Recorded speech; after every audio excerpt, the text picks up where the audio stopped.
right. Hi there, everybody. It is just after 3 p.m. and time to show up. I'm showing up. I'm glad you showed up. I appreciate every single one of you. And do the little YouTube dance. Like, comment, subscribe, all that happy horse shit, and let's shit in the box. Obviously, I've been playing a buttload of Starfield all week.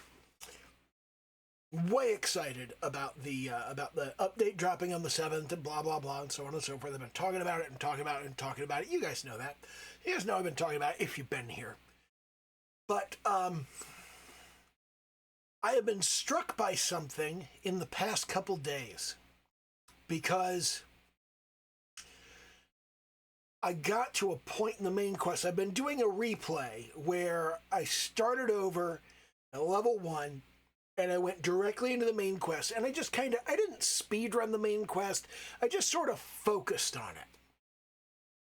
And I got to a point in it where things became difficult, and I had to stop and go off to the side, and I had to do some extra side missions, and a couple of days ago, I offered up the opinion that the missing boss battle I was talking about back on Monday was actually in the first quest of the Vanguard quest line.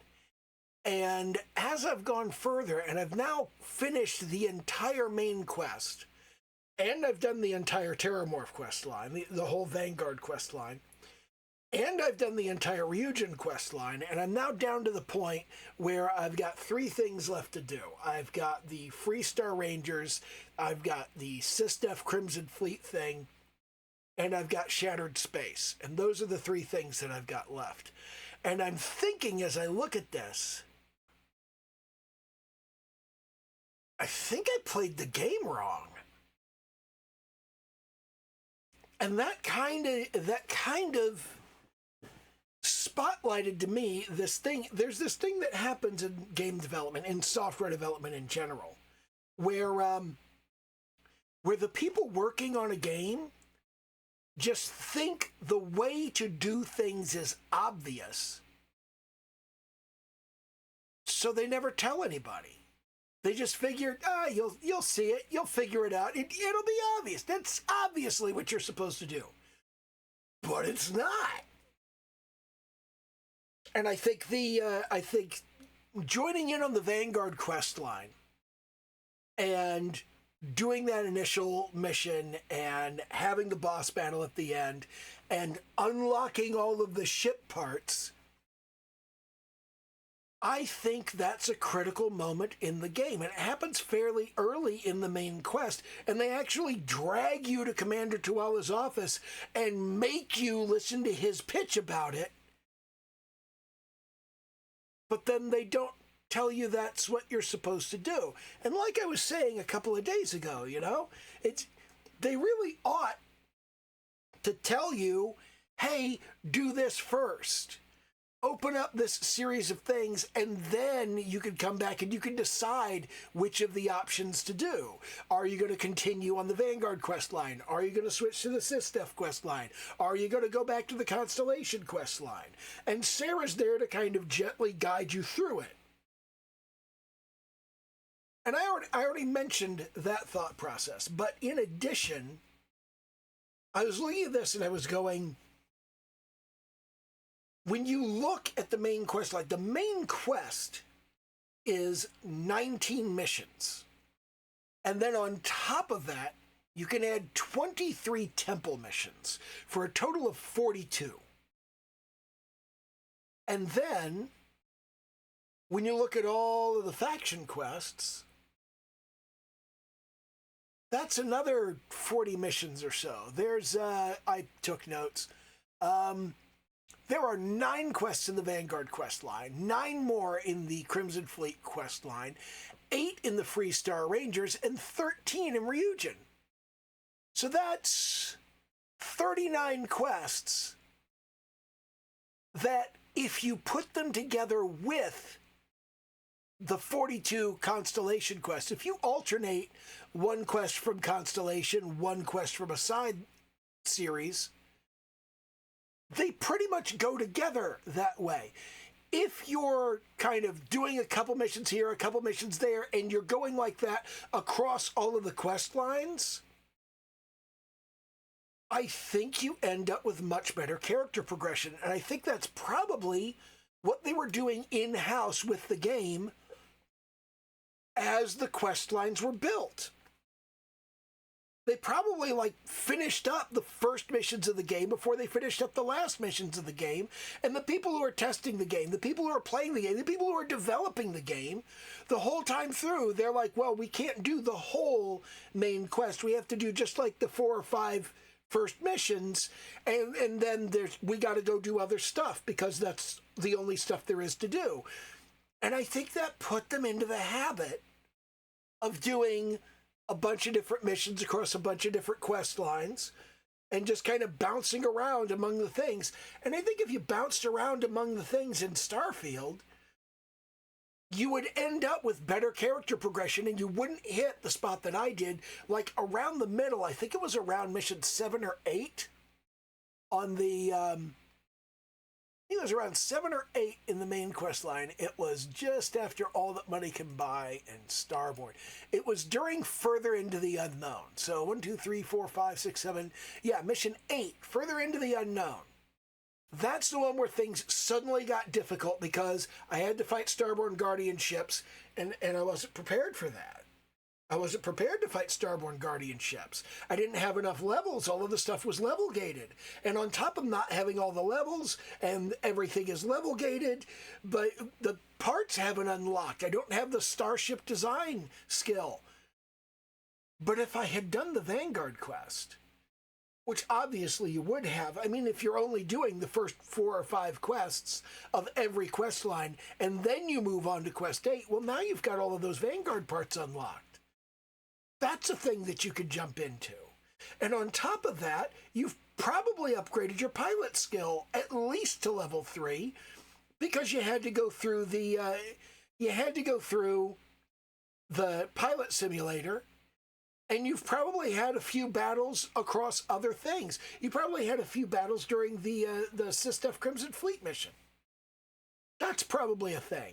And I think if you hopscotch back and forth between quests, and I was going to spend next week looking at Watchtower, and I was going to spend this week looking at McLaren's Outfitters, and then next week looking at Watchtower, but it's looking like next week is going to be, I'm going to start over again, and I'm going to see how it looks if you hopscotch among all of these different quests. Because I feel like that has kind of evolved as the way they expect you to play the game, is going back and forth among all the different quests, not focusing on one string until it's done, and focusing on the next string until it's done, and focusing on the next string until it's done. And this is not the way that I usually play Bethesda games. And as I'm looking at this and I'm going, they don't really tell you how to do this. It struck me that the way I play Bethesda games is very different. And I like that they let me do this. So I don't know if telling you to play it a different way, if saying, hey, this is how you actually make things easier on your way through the game. I don't know if that's a benefit, if that actually does make the game better, especially for someone like me who wants to get to the lodge for the first time and they go, hey, so do you want to join Constellation? I'm like, fuck off, I'm gonna go do my own shit, and I'm out the door. I just bugger off and go do my own shit and make outposts. And my first time through, the thing that I do in almost every open world RPG is I play for half an hour, 45 minutes, and then I start over. And I play for an hour, maybe 2. I start over.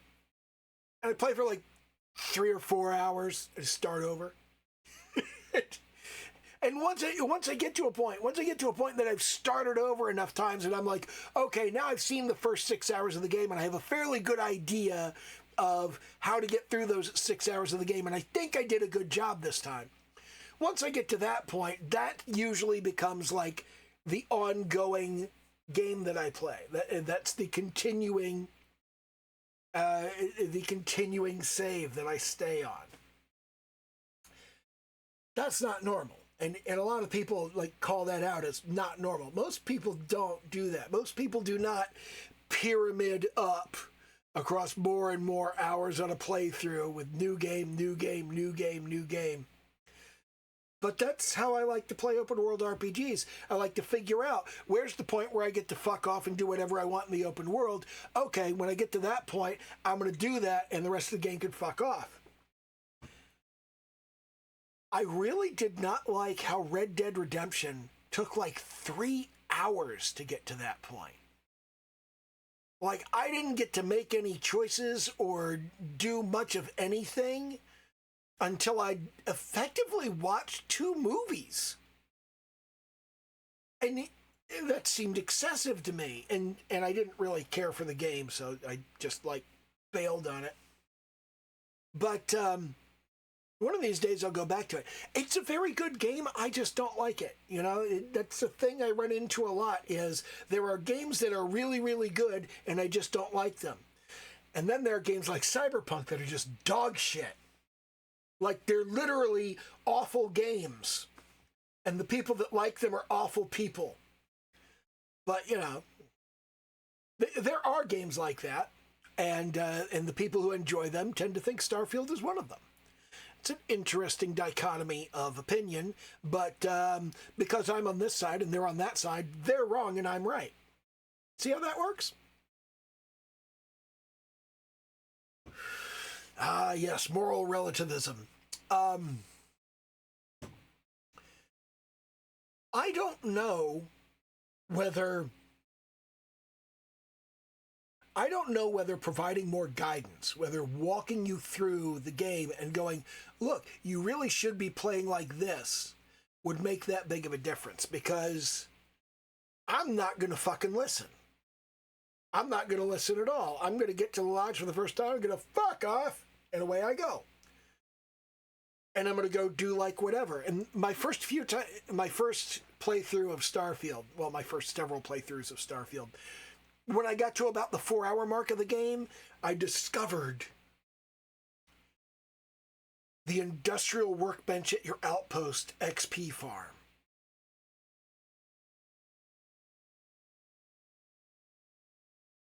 I like this.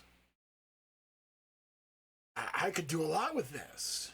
And I watched a bunch of YouTube videos and I found somebody who, what was his name? Vash something? Vash.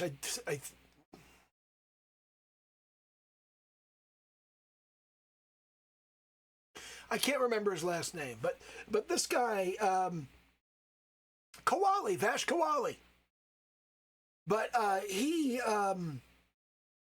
did a video about how to build an outpost for 1,000 credits that will make you a buttload of experience. And I watched that video and I went, all right, cool. And I went and I built that outpost. And I just started grinding out experience until I was like level 150. And that was my first time really seriously playing Starfield. So my experience of the game starting out with like 150 levels that I ground out at an industrial workbench, it was not a normal experience, you know? And I did a restart where I was grinding the open world but not doing the industrial workbench. I don't even really do outposts anymore. Like, I don't bother with them. But I had another game that I started where I was grinding planetary exploration and mission boards and all of this other stuff, trying to get up to the point that I was past the level gating. And I got up to like level 50 in that game. But then I got to thinking, I was like, what if I just immediately jumped into the main mission and just focused on that? So I started a new game and I jumped into the main mission because I really wanted to look at the progression of that mission, to look at how it fit together, to look at how it compared to other Bethesda games. And as I was going through looking at that, it just started to wear on me that I never play Bethesda games or like any open world RPGs like that. I never just jump straight into the main quest and go. But I feel like this is probably the experience a lot of people have. I remember when Fallout 4 came out, a bunch of people were like, "Yeah, I got through the entire main quest in 6 hours." The fuck are you? You're not playing it right. That's not how it's supposed to happen.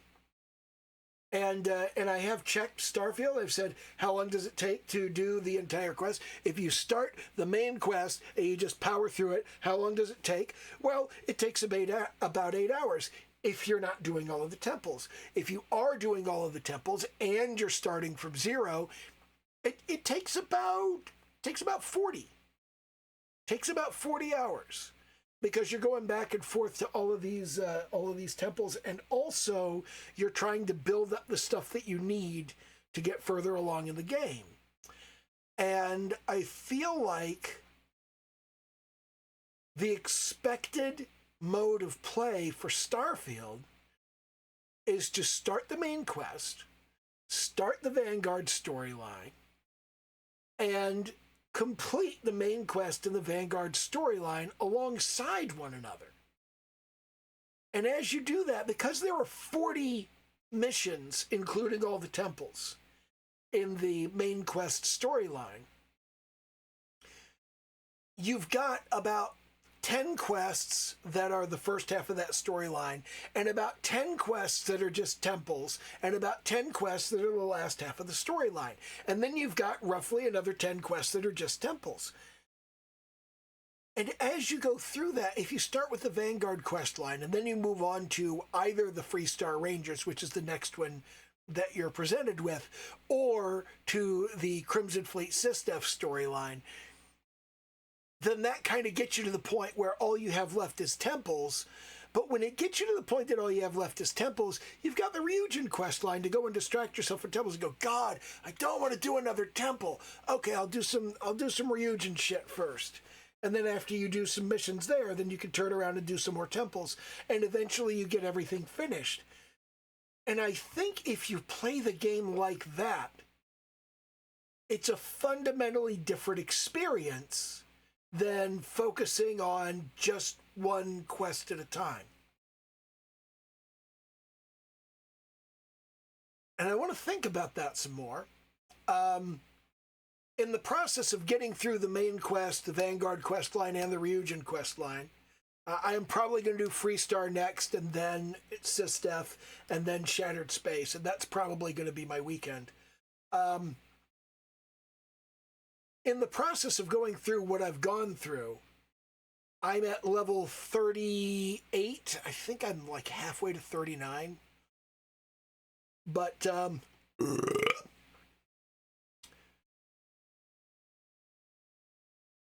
there's that difference in the way that you play through. And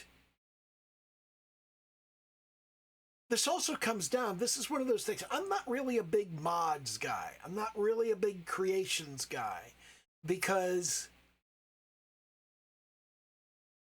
part of what I like in a video game is to look at somebody else's vision of what that video game could be and how that video game could work. And one of the things that I'm thinking is, I think once the update comes out on the 7th, number one, I'm grabbing Terran Armada immediately, and my level 355 character is going to attack it with a vengeance and like plow through it probably in a day. And we're going to see how that specs out. But then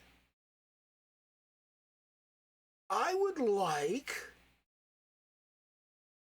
to do another like brand new playthrough on that and see how that specs out. Like, if you start over on Free Lanes and Terran Armada,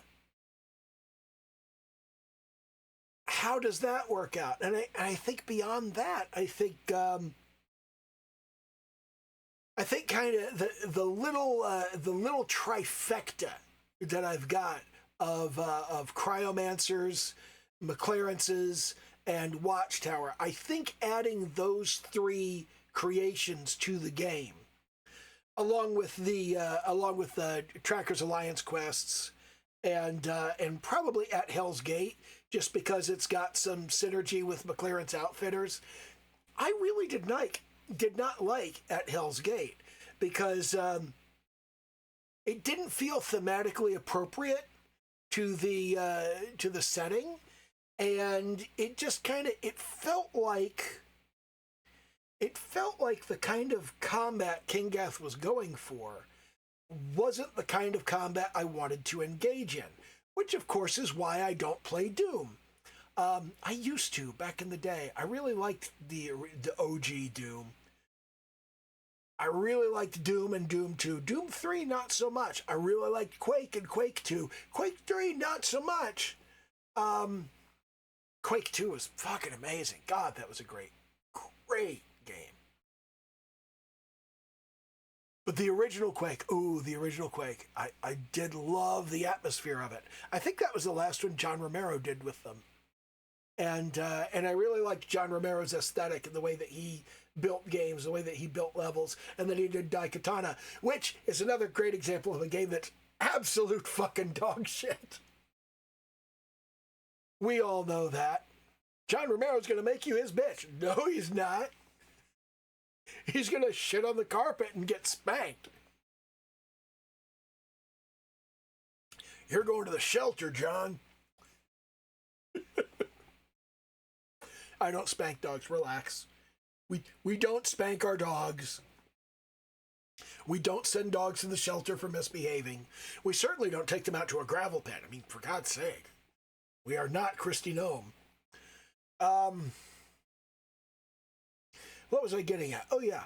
I didn't like the direction that Kingath took at Hell's Gate. I did really like the atmosphere.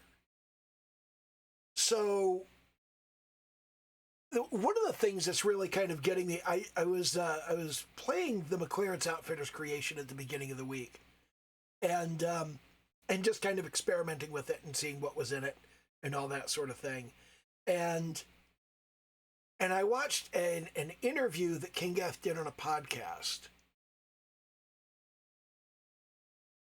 and I deeply respect his thought process as a developer. He's a very professional kind of developer, and the things that he wants to do, I recognize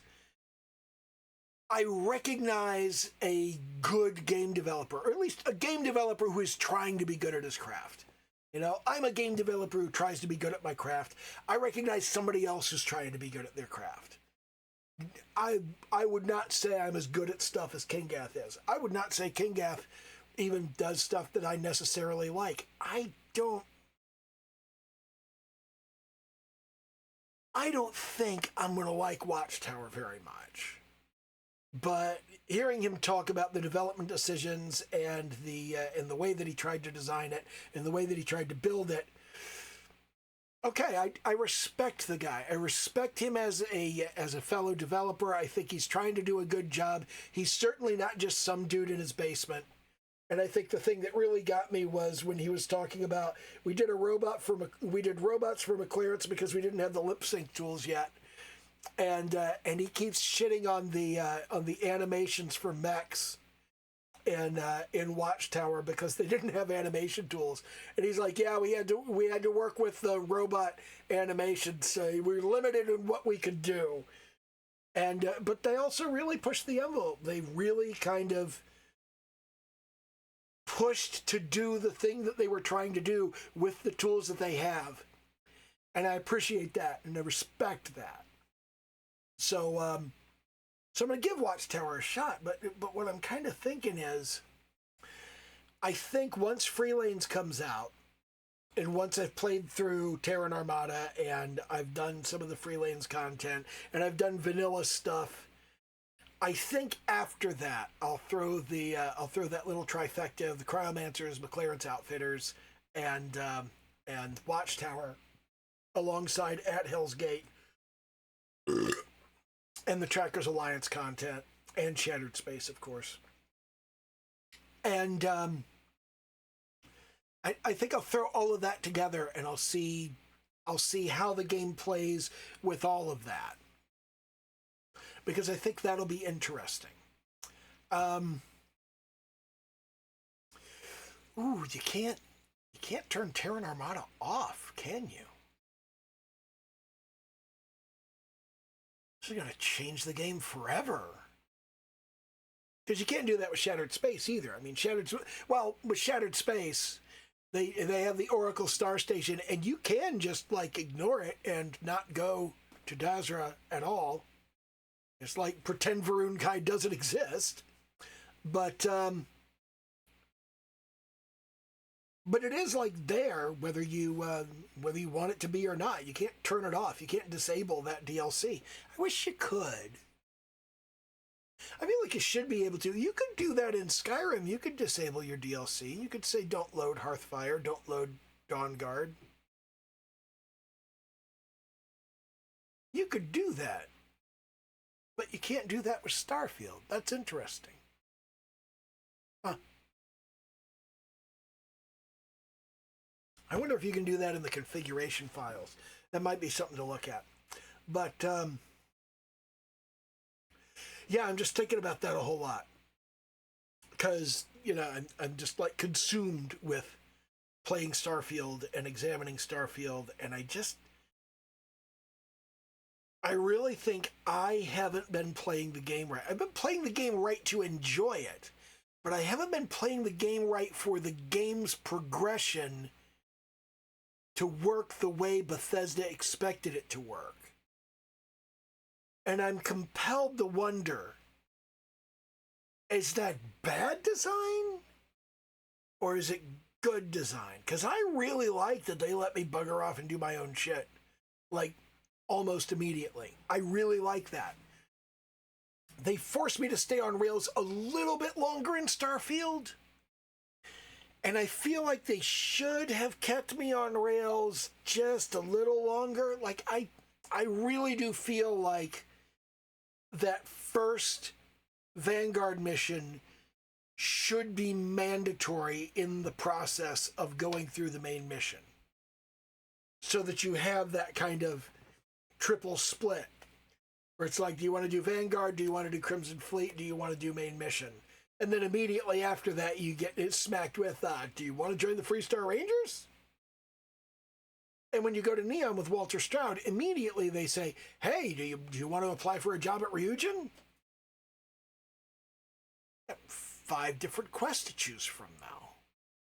And as you're going around, you run into the Oracle Star Station, and he goes, hey, do you want to do Shattered Space? You got a half dozen things to choose from now. And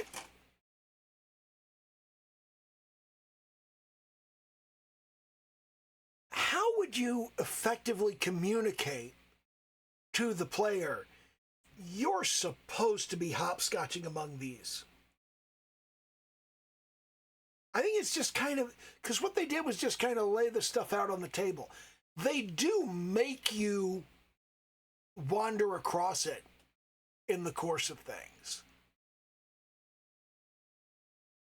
Like when you start Skyrim, they make you encounter the companions. Like right at the beginning before you get to Whiterun.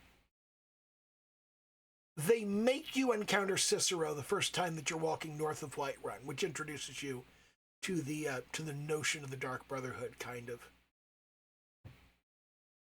But the Thieves Guild, they make you deal with that the first time that you go to Riften. But if you don't go to Riften, you never come across it. Winterhold College, you have to go there to encounter that. You have to go to Winterhold to run across that. They make you do the Civil War.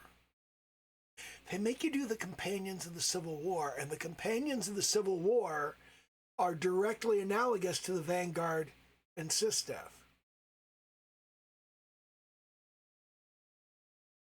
The Companions have a secret in the basement. They're werewolves. The Vanguard has a secret in the basement. It's Francois Sanon. And, Sisteth Crimson Fleet, come on! That's the Empire and the Stormcloaks. That's obvious. But they don't make you deal with that before you complete the main quest. That might have been interesting.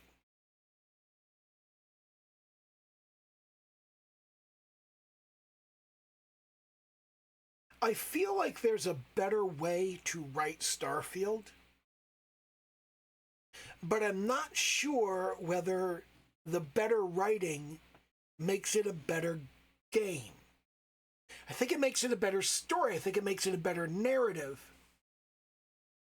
But I'm not sure that makes it a better game. It's a good question. Fallout 4 made you engage with all... Fallout 4 makes you engage with all of the different factions. You have to engage with the Institute. You have to engage with the Minutemen. You have to engage with the Railroad. You cannot complete the main quest without engaging with all 4 major factions, including the Brotherhood of Steel. You've got to engage with all 4 of them, or you can't finish the main mission.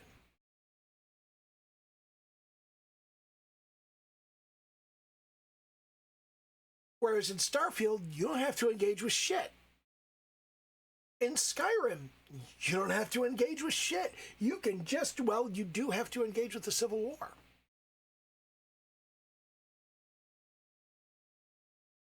There's no Civil War analog to Fallout 4, but it's because the 4 factions are by nature engaged in a civil war of their own.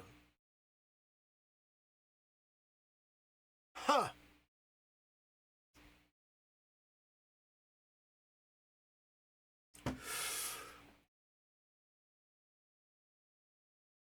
I think that Starfield would be better written if you had to do the first Vanguard mission. You do have to do the first Freestar Rangers mission. You have to resolve the situation at the bank. That's mandatory. They force you to do it.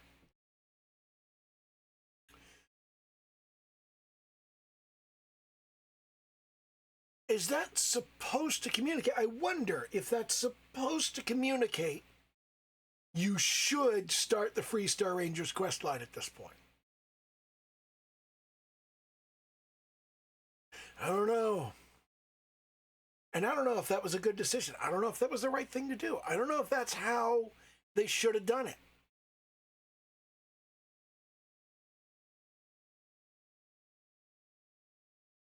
They did it the way they did it, you know, but and now it's like locked in. You've got 8 million guides on the internet. You can't make all those guides wrong. You know what I wonder about? The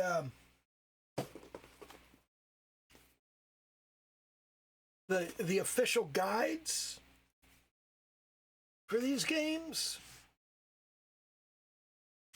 they're written by the same guy. You know, the same guy wrote both of the Fallout guides, and he wrote the Skyrim guide. He wrote the Fallout New Vegas guide too. It's the same guy at Prima Games wrote all of these guides, and I'm fairly certain he also did the Oblivion guide. I don't know where my Oblivion guide is. I haven't even looked at it in like forever. But the same guy used to do all of those guides, and do they even make printed guides for Starfield? What's going to happen to that guide? Does anybody even buy those anymore? People were already making fun of me for buying them, and I'm just like, there's all kinds of good information in here. It's so much easier than doing a web search. You just open the fucking book and flip to the area. It's really good. Plus, you get the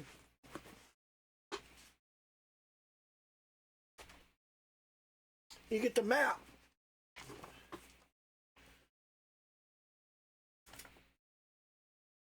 You get the map of, oh my God.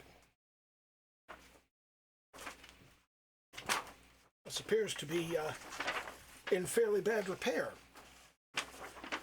But it's just like, you get the map. Like this is for Fallout New Vegas. This is Mojave Wasteland. Wow, this crap.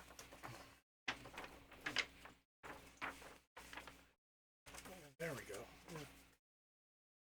It's just like you get the maps, and the maps are cool, and they're a thing. I used to hang them on my wall, but now I don't bother anymore. But yeah, that's fucking cool, and it's neat having the physical stuff. It's neat having things like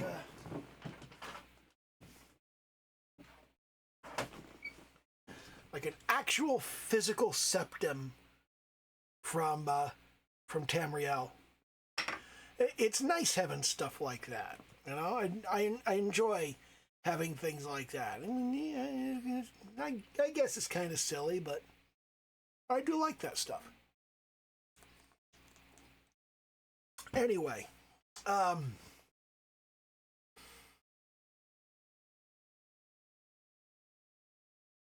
the requirements of a narrative story and of a narrative game are very different, because whenever you play a game, you kind of, on the one hand, you've got your character brain, like as a character in Starfield, you're like, you go into Commander Chihuahua's office, he's like, hey, do you want to join the Vanguard? And your character brain is like, no, I'm doing something for Sarah right now. I'm doing this constellation thing. No, I don't want to join the fucking army. No. But you've also got, you've also got your player brain, and your player brain is like, ooh, that might be fun. Maybe I would like that mission more than I would like this mission. And then on top of that, you got gamer brain, and gamer brain is going, would I get cool shit in the Vanguard quest that would make the main quest easier? And you got all three of those brains that are operating at the same time, and depending on which one's dominant at any particular point in time, I tend to like leaning into character brain and going, nope, fuck that, I'm going to go do my own thing. Nope, I don't want to do it. Nope, I don't want to join your fruity little club. No. I'm just not interested. I want to go do my thing. I'm going to build an outpost in the middle of fucking nowhere, and I'm going to mine aluminium and iron and make adaptive frames for 12 hours. Because that's my idea of a good time. Because something is wrong with me.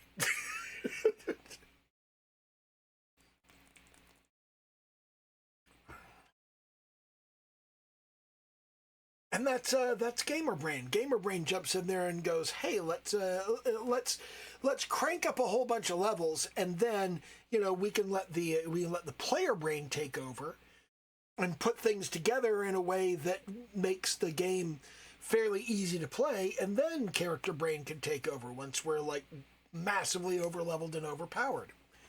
And that's kind of the way I like to play these games. That goes into difficulty curves, because some people want the game to stay difficult from the beginning all the way to the end, and some people want the game to be difficult at the beginning but get easier as you go until at the end everything's easy. Because I like getting to the point that things I couldn't beat, things I had to run from in the beginning, are things that I can just stomp all over at the end. I like that. Some people don't. They go, this game is boring, and they want to quit. I like that. I enjoy that part of the game. That's why I have 3,000 hours on one save.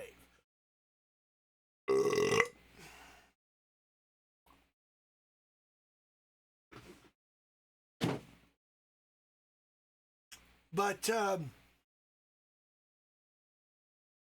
yeah, it's really hard to make all three of those brains happy all at the same time. To make your character brain and your player game and your gamer brain all happy and get them all to agree on one particular thing.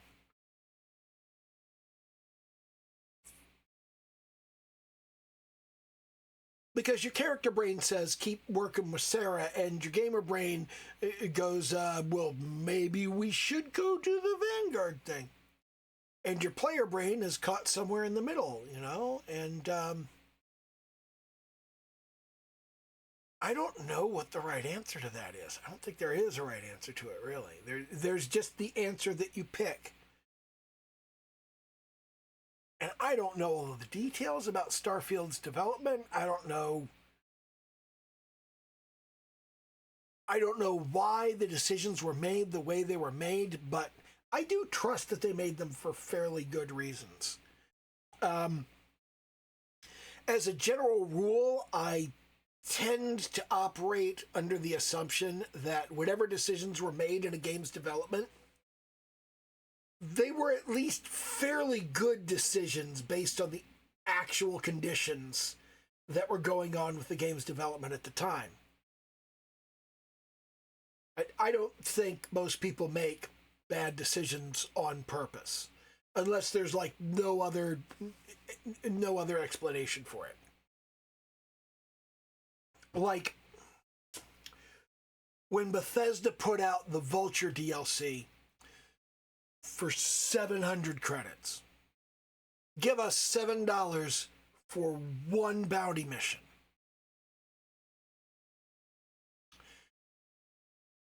I think we have a fairly good. I think we have a fairly good idea of what players think a quest is worth. A quest with about 8 to 10 individual missions in it, a quest line with 8 to 10 missions over the course from beginning to end, I think most players are willing to pay $10 for that. Because that's about what you have in the base game, is you've got the main quest, which is like 2 of those quests smashed together. You've got the early quest and the late quest, you know? So it's like, you call that $20.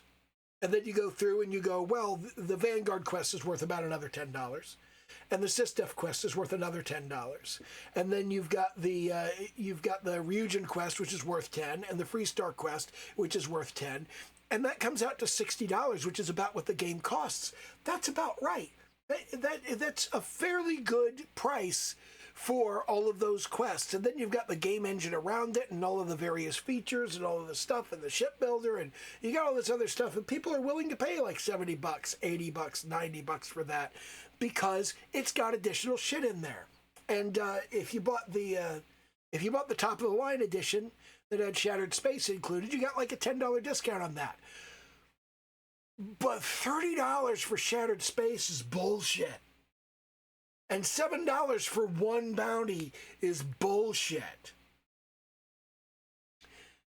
$7 for 6 bounties, okay, that's good. That's yeah, I think that's good value for money. I think it really is. $10 for another 8 to 10 missions, I think that's good. I think that's what Terran Armada is going to end up being, is about 8 to 10 missions and a bunch of other stuff that goes into the game. And I feel like $10 for that is about the right price point. So I think they've kind of converged on. I think they've figured out what people are willing to pay and why they're willing to pay it. And I think they have a clear picture of how to move forward without upsetting people, which is important. Because I kind of feel like those 6 bounty missions were supposed to end up costing $50. And no, I don't think, no. I think that would have really pissed people off. But they have to try, you know, they have to try to price things the way that they feel will be best for them. And I feel like we have converged on the 8 to 10 mission quest line being $10. I think that's probably what we've got in Watchtower. That's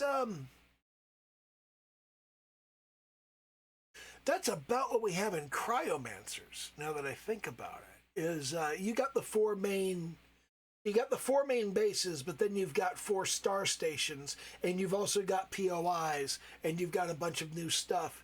And And that's only like, I think that's $8. Yeah, it's $8. I got it on sale, so it was like $5 and change, but it's $8 usually. But I think people are agreed that that a static POI is like one mission. Like a base that is always in the same place so you could go to it. That's one mission. A star station that is always in the same place so you could go to it. That's one mission. And I think people are willing to pay about $1 for that.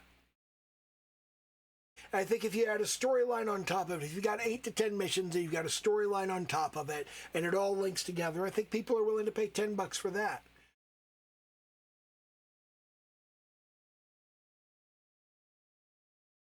I think that's sort of the price point that people are at. I don't know what someone would be willing to pay $1,500 for on the Creation Club. Like, what would somebody pay $15 for as a mission? Because I feel like once you get beyond that initial thing, once you get beyond that initial 8 to 10 missions, I feel like they start wanting a discount at that point and feeling like, you know, I should get like 30% off if you're gonna do more than that. I think if you did a 20 mission quest string, people would probably want to pay like $17, $18 for that.